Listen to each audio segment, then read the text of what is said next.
দেশের আকাশে জিলহজ মাসের চাঁদ দেখা গেছে, ফলে আগামী 17ই জুন দেশে ঈদ উল আজহা উদযাপিত হবে।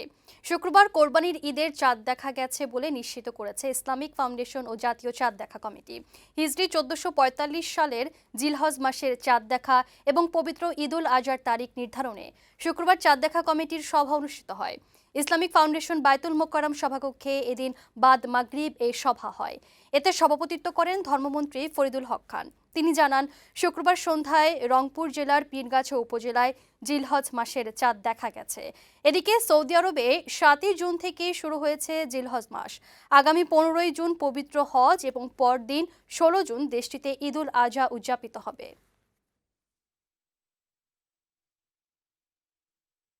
আগামী 10 জিলহজ 1445 হিজরি, 3রা আষাঢ় 1431 বঙ্গাব্দ, 17 জুন 2024 খ্রিস্টাব্দ তারিখ সোমবার সারা দেশে পবিত্র ঈদ উল আজহা উদযাপিত হবে ইনশাআল্লাহ।